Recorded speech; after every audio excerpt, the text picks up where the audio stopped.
प्रिय विद्यार्थियों नमस्कार। एजुकेशन स्कूल परिवार में आपका स्वागत है। हम पढ़ रहे थे नंबर सिस्टम, जिसकी 4 क्लास पहले हो चुकी हैं, जिसमें 32 क्वेश्चन सोल्व कर लिए थे। क्वेश्चन नंबर 33, 6 की पावर 10 गुणा में 7 की पावर 17 गुणा में 5 की पावर 55 गुणा में 11 की पावर 111 के विस्तार में अभाज्य गुणनखंडों की संख्या कितनी होगी। भाई इसमें प्राइम फैक्टर बताने हैं कितने हैं। ठीक है, तो सबसे पहले संख्या जो प्राइम नहीं है उसको प्राइम बनाएंगे। 6 की पावर 10, 6 एक कंपोजिट नंबर है यानी भाज्य संख्या है, तो हम बनाएंगे इसको अभाज्य संख्या। अभाज्य संख्या क्या होती है? एक से बड़ी वह संख्या जो एक और स्वयं के अलावा किसी संख्या से विभाजित न हो। एक से बड़ी, ध्यान रखना, एक अभाज्य नहीं है, न तो भाज्य है न ही अभाज्य है एक। तो देखो 6 को क्या लिखेंगे? 6 को हम ये भी तो लिख सकते हैं 2 गुणा 3, ये दोनों क्या है? प्राइम नंबर है। ठीक है, और इसकी पावर कितनी है? 10, तो दोनों की पावर लिख दो 10 10, इसकी पावर भी 10 होगी, इसकी पावर भी 10 होगी। इकट्ठी लिखो तो होल पावर भी 10 लिख सकते हैं। ठीक है, लेकिन ये लिख दो तो ये भी सही है। फिर क्या है? 7 की पावर 17, 7 क्या है? प्राइम नंबर है, तो इसकी पावर लिखो 17। फिर 5, ये प्राइम नंबर है, इसकी पावर 55। फिर 11 भी प्राइम नंबर है, इसकी पावर 111। अब सभी पावर को जोड़ देंगे क्योंकि हमें चाहिए अभाज्य गुणनखंड यानी प्राइम फैक्टर। सभी को जोड़ दो। जोड़ेंगे कैसे? जो एक बार 10 10 काउंट कर लो सभी का। देखो इसमें 10 10 10 20, इसमें भी 10 काउंट कर लो 30, इसमें कितना काउंट कर सकते हैं? 50, 30 और 50 80 और 110 कितना हो जाएगा? 190। फिर देखो 7 इसमें ज़्यादा है, 5 इसमें 12 और 1 इसमें ज़्यादा 13, 90 और 13 203 हमारा आंसर होगा। ठीक है, ऑप्शन सी। क्वेश्चन नंबर 34, 75 की पावर 9 के गुणनखंडों की संख्या ज्ञात करें। इसके फैक्टर बताने हैं। अब की बार अभाज्य नहीं है, क्या है? गुणनखंड, टोटल गुणनखंड बताने कुल कितने फैक्टर होंगे। तो देखो पहले इसको 75 की पावर 9, इसको हम क्या लिख सकते हैं? इसके प्राइम फैक्टर में तोड़ो इसको पहले। तो क्या लिखेंगे? 75 को तोड़ के क्या लिख सकते हैं? 3 गुणा 5 गुणा 5, यानी 3 की पावर 1 गुणा में 5 की पावर 2। ये प्राइम फैक्टर में तोड़ना है क्योंकि इसके और टुकड़े अब नहीं हो सकते। ठीक है, देखो 5 गुणा 5 25, 25 गुणा 3 75, सेम लिखा गया ना। इसकी पावर कितनी है? 9। ठीक है, अब 3 की पावर 1 है और 9 के साथ गुणा में ही, तो क्या हो जाएगा? 1 गुणा 9 क्या आएगा? 9। 3 की पावर 9 गुणा में 5 की पावर 2, पावर कितनी? 2, तो इसके साथ गुणा में है, 9 गुणा 2 18, यानी 5 की पावर 18। यदि हमें प्राइम फैक्टर बताने हो तो 18 और 9 27 हो जाते। बताना क्या है भाई? टोटल बताने कितने गुणनखंड हैं। तो क्या करेंगे? 1 बढ़ा के 9 में 1 जोड़ेंगे तो 10 और 18 में 1 जोड़ेंगे 19, दोनों की मल्टीप्लाई करता हूँ, यानी 190 फैक्टर होंगे। ठीक है, ऑप्शन डी। क्वेश्चन नंबर 35, 150 की पावर 6 के विषम गुणनखंडों की संख्या ज्ञात करें। इनमें इसके ओड फैक्टर बताने हैं जो सिर्फ विषम है। तो देखो 150 की पावर 6, फिर सबसे पहले 150 को प्राइम फैक्टर में तोड़ेंगे।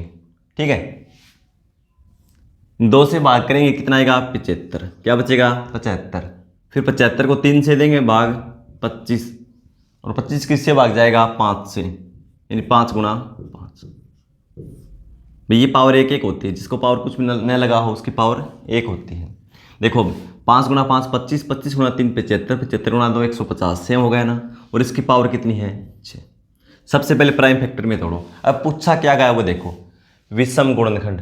ठीक है, यानी ओड फैक्टर। तो देखो इसको खोलेंगे तो क्या हो जाएगा? भाई पावर 1 है, ये पावर गुणा में होती हुई सभी के साथ गुणा में होगी। ठीक है, 6 गुणा 1, इन 2 की पावर 6 गुणा में 1 गुणा 6 तो 3 की पावर 6 गुणा में 5, 5 की पावर कितनी? 2, 2 को 6 से गुणा करेंगे तो 12। अब बताना क्या हमें? टोटल फैक्टर बताना हो तो सभी को 1 1 बढ़ा के आपस में गुणा कर दो पावर को। लेकिन बताना क्या है? ओड फैक्टर यानी विषम संख्या। तो हम इवन को हटा देंगे, यानी सम संख्या जो भी उसको हटा देंगे। पहले ये क्या है? सम, तो इसको हटा दो, ये काउंट नहीं करेंगे। अब ये कितनी? पावर 6, तो 1 बढ़ा के लिखेंगे 7 और इसको 1 बढ़ाकर लिखेंगे 13, 13 गुणा 7 91, यानी विषम फैक्टर। ठीक है, यानी ओड फैक्टर कितने होंगे? 91, ऑप्शन ए। क्वेश्चन नंबर 36, 340 के सभी गुणनखंडों का योग ज्ञात करें। ये 340 के जितने भी फैक्टर हैं सभी को आपस में जोड़ना है, उनका योग बताना है। देखो पहले सबसे 340 के फैक्टर लिखेंगे। कैसे लिखेंगे? देखो 2 से डिवाइड होता है तो 2 लिखो, 2 से डिवाइड करेंगे कितना बचेगा? 170। इसको 2 से डिवाइड करें 170 बची संख्या 170। फिर 2 से डिवाइड होगी कितनी आएगी? 85, यानी 2 की पावर 2 हो गई। कितनी हो गई? 85। संख्या बची 85। 85 को भी डिवाइड करेंगे 3 से नहीं होगा, फिर 5 से, यानी जो प्राइम संख्या उसी से डिवाइड करेंगे। 5 से डिवाइड करेंगे 85 को, कितना बचेगा? 17। अब 17 किससे डिवाइड होगा? किसी से नहीं, तो गुणा में 17, ये इसके फैक्टर होंगे। ऐसे नहीं करने आते हो तो देख लो एक बार कैसे करेंगे। 340 लिखो, ठीक है। सब प्राइम फैक्टर यानी अभाज्य गुणनखंड है, तो इसका मतलब अभाज्य संख्या से ही भाग देंगे। ये नहीं आप 4 से भाग देने लग गए, इसको गलत हो जाएगा। 2 से 170, फिर 2 से 85, अब 3 से डिवाइड नहीं होता, 5 से 17। देखो अब 2 की पावर 2, 1 2 हो जाएगा, 5 की पावर 1, 17 की पावर 1, ये है। ठीक है, ऐसे लिखा जाता है, ऐसे आप बना सकते हो, ठीक है। नहीं ऐसा बनाना होगा आपको। फिर क्या करना, हमें गुणनखंडों का योग ज्ञात करें। तो योग कैसे ज्ञात करेंगे? देखो क्या बताया था, सबसे पहले फैक्टर लिखो जो भी है। पहला क्या है? 2, इसमें -1 करो, ठीक है। बटा में भी सेम लिखो, लेकिन ऊपर क्या लिखना है? जो भी पावर है एक पावर बढ़ा के लिखना है। कितनी है? 2, तो क्या लिखेंगे? 2 + 1 3, गुणा में जितने फैक्टर ऐसे करते जाओ। अब कितना? 5 - 1, नीचे भी 5 - 1, ठीक है। पावर कितनी है? 1, तो 1 बढ़ा के लिखेंगे तो 2, फिर गुणा में 17 की पावर कितनी है? 1, तो कितनी लिखेंगे? 2 -1 बटा में 17 - 1। तो भी देखो पेपर में हमें ये लिखने की जरूरत नहीं है, हम क्या करेंगे? सीधा सोल्व करके लिखेंगे। यहाँ 1 लिखते, यहाँ 4 लिखते, यहाँ 16 लिखते, ये आपको समझाने के लिए है। पेपर में हम सीधा करेंगे, ठीक है। 2 की पावर 3 8, 8 में से 1 घटाएंगे 7, यानी 7, और नीचे क्या है? बटा में 1 लिखो है, न लिखो कोई बात नहीं है। 5 की पावर 2 25 - 1 24, और बटा में 4, गुणा में 17 की पावर 2 289 - 1 288, और बटा में 16। हम सीधा यहाँ पहुँचते, ठीक है। हम सीधा इसी पे पहुँचते, ये लिखने की जरूरत नहीं थी हमें पेपर में, ठीक है। इसको सोल्व कर दो। 4 से 6 बार में 16 से 1 बचेगा 12, 16 × 7 128। इसकी आपस में अब गुणा कर दो, 16 × 8 128, ठीक है। अब आपस में गुणा कर दो, 7 × 6 42, 42 को 18 से गुणा करेंगे तो देखो 42 को 18 से करेंगे, 18 × 2 36, बचेगा 3, 18 × 72 और 3 75, यानी इनका योग ये होगा। इसके जितने फैक्टर हैं, जैसे इसका फैक्टर 1 है, 2 है, 3 भी है, सॉरी 3 नहीं है, 1 है, 2 है, फिर 2 के बाद 4 है, ठीक है। जितने फैक्टर होंगे ना सभी को आपस में जोड़ेंगे तो कितना आएगा? 756। Option C. क्वेश्चन नंबर 37, 2904 के अभाज्य गुणनखंड कौन से हैं? इसके प्राइम फैक्टर कौन से बनेंगे? इसको तोड़ेंगे तब। तो सिंपल क्वेश्चन, इसको बना के देखने पड़ेंगे भाई। प्राइम फैक्टर से ही डिवाइड करेंगे। ये सबसे छोटी संख्या कौन सी? प्राइम 2, 2 से डिवाइड होगी ना तो लिखो 1 4 5 2, फिर 2 से डिवाइड होगी 7 2 6, ठीक है। फिर 2 से होगी 3 6 3, अब 2 से डिवाइड नहीं होगी क्योंकि इकाई का अंक 0 2 4 6 8 हो तो 2 से डिवाइड होती है। अब देखो 3 और 3 6 और 6, इससे होगी 3 से। भाई बढ़ते क्रम में भाग देना है। आप ये नहीं शुरू में 5 से देने लगे फिर 7 से देने लगे, क्योंकि संख्या सेम फैक्टर वही आने हैं, तो इसलिए हम छोटी संख्या फिर उससे बड़ी संख्या ऐसे चलेंगे, प्राइम से भाग देते हुए। 3 से भाग करेंगे 1 2 1, ठीक है। फिर 11 से 11। अब इसके फैक्टर लिख दो। अब इसको और नहीं तोड़ सकते। देखो 2 1 2 3 कितनी बार आया? 3, तो 2 की पावर 3 गुणा में 3 कितनी बार आया? 1 बार, तो 3 की पावर 1 लिखो या न लिखो कोई बात नहीं, न लिखा तो भी पावर 1 ही होती है। 11 उसके बाद तो 11 की पावर कितनी है, 2 बार 11, 1 और 1 2, तो हमारे फैक्टर ये होंगे 2 की पावर 3 गुणा में 3 गुणा में 11 की power 2, option C. Question number 38, 6 की पावर 12 गुणा में 35 की पावर 28 गुणा में 15 की पावर 16 बटा में 2 की पावर 12 गुणा में 21 की पावर 11 के रूट गुणनखंडों की संख्या ज्ञात करें। रूट गुणनखंड मतलब अभाज्य गुणनखंड ही होते हैं भाई, ठीक है। इसको रूट भी बोलते हैं और अभाज्य भी बोलते हैं।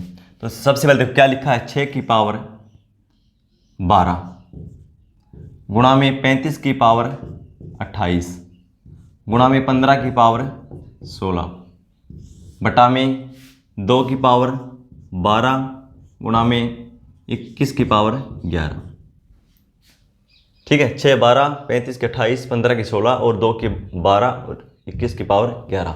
तो सबसे पहले इसको प्राइम फैक्टर में तोड़ेंगे, ठीक है, प्राइम में तोड़ेंगे। 6 का प्राइम बनाएंगे तो क्या हो जाएगा, 2 गुणा 3, तो 2 की पावर भी 12 लिखेंगे और 3 की पावर भी 12 लिखेंगे। ये 2 की पावर 12 गुणा में 3 की पावर 12, भाई इसको तोड़ेंगे तो ये टूट जाएगा ना ऐसे। 35 के प्राइम फैक्टर क्या होंगे, 5 गुणा 7, तो 5 की पावर भी 28 होगी गुणा में 7 की पावर भी 28 होगी, ठीक है। 15 तोड़ेंगे 3 गुणा 5, तो 3 की पावर भी 16 लिखेंगे और 5 की पावर भी 16 लिखेंगे, ठीक है। प्राइम का मतलब ये है भाई, प्राइम फैक्टर का मतलब एक से बड़ी वह संख्या जो एक और स्वयं के अलावा किसी संख्या से विभाजित न हो। तो देखो ये तो विभाजित होती है ना 3 से 5 से, लेकिन ये बना दिया 3 और 5, तो 3 1 या 3 से ही डिवाइड होगा, 5 भी 1 या 5 से ही डिवाइड होगा, ऐसे ही 7, ठीक है। तो अब देखो नीचे क्या है, 2 की पावर 12, तो लिखो 2 की पावर गुणा में 21 की पावर 11, 21 को प्राइम फैक्टर में तोड़ो, क्या हो जाएंगे 3 गुणा 7, तो 3 की पावर 11 गुणा में 7 की पावर 11। अब सिंपल क्वेश्चन होगा, ये सिंपल क्वेश्चन है, बिल्कुल कैंसिल कर दो। 2 की पावर 12, तो 2 की पावर 12 से कैंसिल हो जाएगा, ठीक है। 3 की पावर 11 और यहाँ पे क्या है 3 की पावर 12, यानी एक ज़्यादा है ना, तो एक छोड़ दो यहाँ पे, ये कैंसिल कर दो, 12 कैंसिल कर दो ऊपर, ये क्योंकि एक बच गया ना नीचे, 3 बचा हुआ ये, ठीक है। 7 की पावर 11, तो अब देखो सोल्व कर देंगे, इसमें से घटा देंगे। सबसे पहले देखो 2 की पावर बचा है क्या कुछ, 2 कैंसिल हो गया, 2 नहीं है। अब 3 देखो, एक 3 यहाँ पे है और 3 की पावर 16 यहाँ पे है, तो जब गुणा में पावर जुड़ जाती है, जब आधार समान हो, तो 3 की पावर 1 है यहाँ, 3 की पावर 16 कितनी हो जाएंगी, 3 की पावर 17 गुणा में, उसके बाद है 5 देखो, 5 की पावर 28 ये है, 16 ये है, जोड़ेंगे तो 28 और 16 44, नीचे कुछ है नहीं कैंसिल होने के लिए, तो 5 की पावर 44 गुणा में 5 के बाद क्या है 7 की पावर 28, आगे कुछ नहीं है, लेकिन 7 की पावर 11 नीचे भी है, तो भाग में क्या होता है घट जाती है, गुणा में जुड़ती हैं। तो 7 की पावर 28 में से 7 की पावर 11 घटाएंगे, क्या बचेगा 7 की पावर 17, ठीक है। अब क्या 7 के बाद 3 5 7, यानी 3 5 7, इसके अलावा और कुछ नहीं है। क्या पूछा है, रूट गुणनखंडों की संख्या, यानी प्राइम फैक्टरों की संख्या पूछा भाई, संख्या पूछा, सभी को जोड़ दो। 17 यहाँ है, 44 यहाँ है, 17 यहाँ है, 17 प्लस 44 प्लस 17, 17 गुणा 2 करेंगे तो 17 गुणा 2 34, 34 और 44 जोड़ेंगे तो कितना हो जाएगा 78, ठीक है। तो हमारा आंसर क्या होगा 78, ऑप्शन सी। क्वेश्चन नंबर 39, किसी भी अभाज्य संख्या के कितने गुणनखंड होते हैं, कोई भी प्राइम नंबर है उसके कितने फैक्टर होंगे टोटल, ये पूछ रखा है। तो एक बार अभाज्य संख्या के बारे में थोड़ा लिख लो, अभाज्य संख्या, ठीक है, यानी प्राइम नंबर। इसके बारे में थोड़ा लिख लो एक बार। सबसे पहले लिखेंगे एक न तो भाज्य है और न ही अभाज्य। भाई जो संख्या है एक, वो न तो प्राइम नंबर है और न ही कंपोजिट नंबर है, ठीक है। नंबर 2 पॉइंट लिखेंगे, दो सबसे छोटी अभाज्य संख्या है। 2 सबसे छोटी अभाज्य संख्या है। सबसे छोटा प्राइम नंबर कौन सा है? 2। और 2 के लिए एक और भी है, 2 ही एकमात्र ऐसी सम संख्या है जो प्राइम भी है, यानी अभाज्य भी है। ठीक है भाई, 2 के अलावा कोई भी सम संख्या ऐसी नहीं है जो अभाज्य हो। ठीक है, तो 2 सबसे छोटी अभाज्य संख्या है। और 2 के लिए अगला नियम क्या है कि 2 एक ऐसी संख्या है जो सम होते हुए भी अभाज्य है। तीसरा पॉइंट क्या लिखेंगे? तीसरा लिखा हुआ है, इस पूछ रखा है क्वेश्चन में, अभाज्य संख्या के केवल 2 गुणनखंड होते हैं। केवल 2 फैक्टर होते हैं, केवल 2 फैक्टर होते हैं। क्या होते हैं? 2 लिख लो। अभाज्य संख्या के केवल 2 फैक्टर होते हैं, 2 गुणनखंड होते हैं। अभाज्य संख्या के केवल 2 गुणनखंड होते हैं, यानी फैक्टर। कौन से होते हैं? एक तो एक और एक स्वयं। कोई भी ले लो, जैसे 11 है तो 11 कितने फैक्टर हैं? एक तो 1 है और एक 11, 2 ही तो फैक्टर हैं। कोई भी अभाज्य संख्या हो उसके 2 ही गुणनखंड होंगे। ठीक है, फिर लिखो नंबर 4 पे, 1 से 50 तक, 1 से 50 तक कुल, 1 से 50 तक कुल 15 अभाज्य संख्या हैं। 15 अभाज्य संख्या है। 1 से 50 तक कुल अभाज्य संख्या है, यानी भी 1 से 50 तक 15 प्राइम नंबर हैं। कैसे? जैसे 2, 3, 5, 7, फिर 11, 13, 17, 19, 23,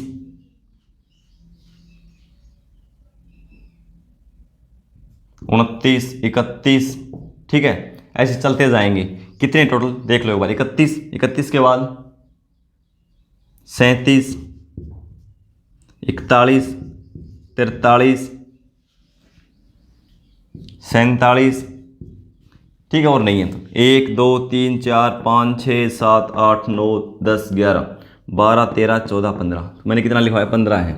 ठीक है, 1 से 50 तक 15, और 1 से 100 तक पूछ ले, 1 से 100 तक प्राइम नंबर पूछ ले, यानी अभाज्य संख्या टोटल कितनी है? 25। यानी 1 से 50 तक कुल है 15, 1 से 100 तक है 25, और 51 से पूछ ले तो 51 से 100 तक पूछ ले तो कितनी है? 25 में से 15 घटा दो, यानी 10। ठीक है, ये आपने अच्छे से लिख लेना और ध्यान रखना इन चीज़ों का। तो हमारा आंसर क्या हो जाएगा? कितने फैक्टर होते हैं भाई? केवल 2, ऑप्शन सी। क्वेश्चन नंबर 40, 3 अभाज्य संख्याओं का योग 100 है। भाई कोई प्राइम नंबर है 3, उनका योग क्या है? 100। यदि इनमें से एक संख्या दूसरी से 36 अधिक है तो एक संख्या है, भाई एक संख्या पूछ रखी है, उनमें से क्या है? देखो 3 का योग कितना है? 100। 3 कोई भी अभाज्य संख्या, देखो A, B और C मान लेते हैं। तीनों का योग कितना है? 100। कंसेप्ट समझना एक बार, कितना है योग? 100। लेकिन ये बताओ, कोई भी अभाज्य संख्या 3, यदि योग 100 है ना, तो ध्यान रखना इस बात का, उसमें 2 अवश्य शामिल मिलेगा, 2 अवश्य शामिल होगा, एक संख्या 2 जरूर होगी उसमें। क्यों होगी? क्योंकि 2 के अलावा कोई भी 3 अभाज्य संख्या ले लो आप, कभी भी उनका योग सम नहीं हो सकता, इवन नंबर नहीं हो सकता। कोई भी देख लो, जैसे हमने लिख दिया 5, 7, 11, जोड़ेंगे तो 7 और 5 12, 12 और 11 23। इवन नंबर नहीं ना, ओड नंबर है। ठीक है, कभी भी नहीं आ सकता। हाँ, 2 इनको जोड़ेंगे प्राइम को तो क्या होगा? इवन होगा इनका योग। 3 जोड़ेंगे ना तो कभी भी नहीं होगा, 5 जोड़ेंगे तो कभी भी नहीं होगा, 5 जोड़ेंगे तो भी ओड नंबर ही आएगा। 3 में इवन नंबर आता है योग, तो हमेशा ध्यान रखना एक संख्या क्या होगी? 2। तो एक का हमें पता चल गया क्या है? 2। फिर B + C। ठीक है, तो कितना है? 100। उधर जाएगा तो माइनस का, यानी B और C का योग कितना हो जाएगा? दोनों का उस साइड से घट जाएगा, यानी 98। दोनों का योग कितना भाई? 98। अंतर क्या बता रखा है? एक संख्या दूसरी से 36 अधिक है, तो B - C क्या है? 36। ठीक है, B - C 36। अब ये 2 संख्याओं का योग पता है हमें और 2 संख्याओं का अंतर पता है। बड़ी संख्या कौन सी है? B मान ली हमने। ठीक है, बड़ी संख्या निकालनी है तो दोनों को जोड़ के 2 से भाग, छोटी निकालनी है तो दोनों के अंतर को 2 से भाग। ठीक है, बड़ी निकालेंगे, बड़ी B है तो B का मान कितना हो जाएगा? देखो, दोनों को जोड़ के 2 से भाग, 8 और 6 14, 9 और 3 12 और 1 13। 134 को 2 से भाग देंगे 6 बार में और 7। छोटी संख्या निकालनी है, दोनों के अंतर को 2 से भाग। 8 में 6 घटाएंगे 2, 9 में 3 जाएंगे 6, 31। अब जो ऑप्शन में दे रखा है कौन सी संख्या, तीनों निकाल ली हमने, एक 2 है, एक 67 है और एक 31 है। ठीक है, ऑप्शन में देखो कौन सा है, वही हमारा आंसर होगा। ये दे रखा ये आंसर है, ये दे रखा ये आंसर है। ठीक है, हो सकता है 2 भी, एक संख्या पूछा भी, कोई भी एक संख्या बता दो मुझे, तो एक संख्या 2 भी हो सकती है, 31 भी और 67 भी। तो ऑप्शन में क्या है 67, यानी ऑप्शन डी हमारा आंसर हो जाएगा। ठीक है, क्वेश्चन नंबर 41, 4 लगातार अभाज्य संख्याएं ली गई हैं। वे 4 कंटिन्यू क्या है, प्राइम नंबर हैं, जिनमें से प्रथम 3 का गुणनफल, यानी 3 का प्रोडक्ट क्या है, प्रथम 3 का 385 तथा अंतिम 3 का गुणनफल क्या है 1001। इनमें से अंतिम संख्या कौन सी होगी, यानी सबसे बड़ी संख्या है, अंतिम संख्या पूछ रखा है कौन सी होगी। इस क्वेश्चन को सोल्व करके आंसर कमेंट बॉक्स में लिखेंगे। मिलते हैं अगली क्लास में, धन्यवाद।